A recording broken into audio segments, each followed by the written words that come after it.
So the plumbing was pretty much roughed in where it had to be in just this area.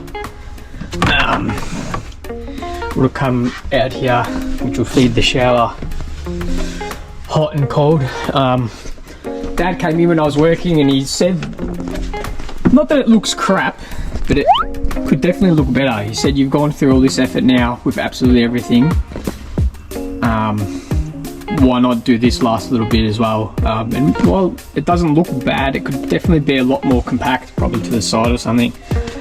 So I'm going to pull it apart and yeah, try to make it a little bit neater and more compact, probably get it against the wall as well, get a bit more space here, because with the electrical, it's all looking really nice. It's in the conduits, runs away everywhere. The orange is 240 volt and the white is just our 12 volt. So for the path here to get stuff chased onto this side, instead of having to go up and over, I've obviously decided just to chase through here, which has obviously made it look all really nice. We've gone through there, which comes back out here, which is just traveling along this path here. And then we're also going into that one and out to that one, which then feeds the water heater, our water pump, and then we're also chasing some power up here for the cabinetry. So yeah, I think we'll get stuck into this and see how it ends up.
It's all done now, much cleaner. Still follows the same routes to get to the shower, which is always going to be the case. That'll be the main feed coming in from under the car. Comes to this valve. If there's an emergency, you can just turn to shut it off, stop water from coming in. Comes into the pump, through the filter, runs this way, tees straight up, which also tees here for the tap cold water, and then we enter the water heater through a one-way valve, so no hot water can flush back towards this way. And then out of the hot water we go to our tap and to the shower.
While everything's not going super fast, I can actually explain what was happening with a couple of things.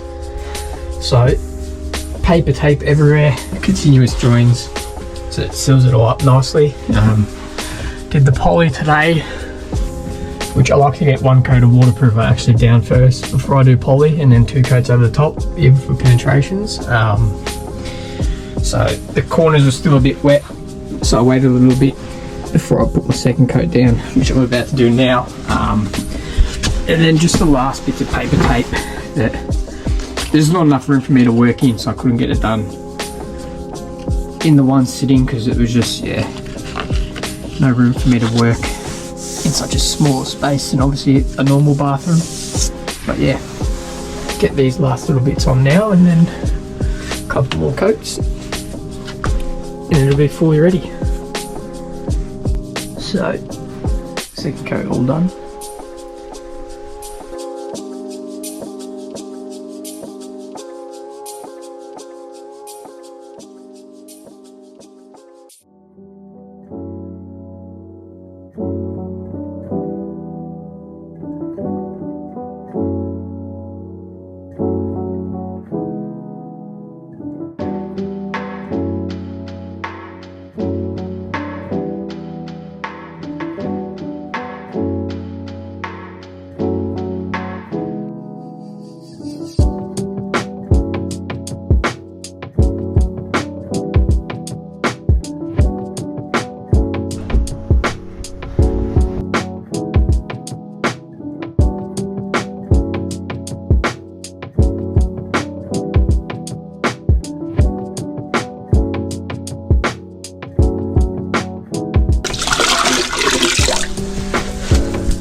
And just got silicon to do. which is the last little tidying up bits. Wall pendants are on. They look really good. But yeah, I'll finish the caulking now and then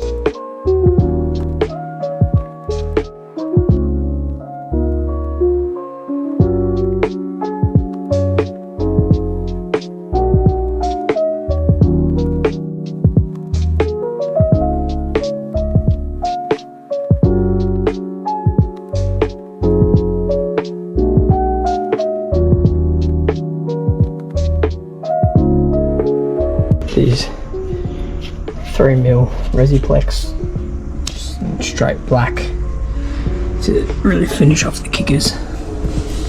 Not that you probably ever see it, but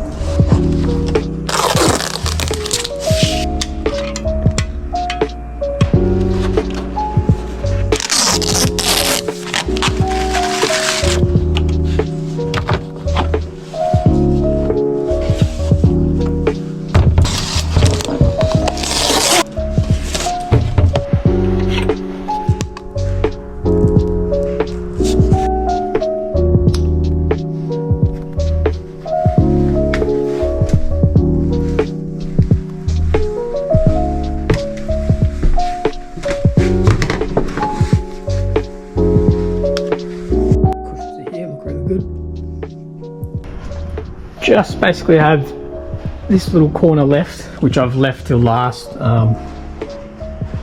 Actually a very shit corner and it's pretty hard to figure out what to do, but for now I think I'm gonna scrub that in and then just frame it in that way up until the van liner of the actual cabin, and then figure out above, trying to close that off. It's got the airbag and stuff. All done. I think all things considering for how dicky and awkward this area is, it's actually come up pretty nice. Sometimes, especially when I don't really know how it's going to work, I don't always want to record and have to worry about that as well. So that was one of those days. Ties in really well with the step. Cushions are finally in, they look really good, complement the walls really well. Very happy with how they came up.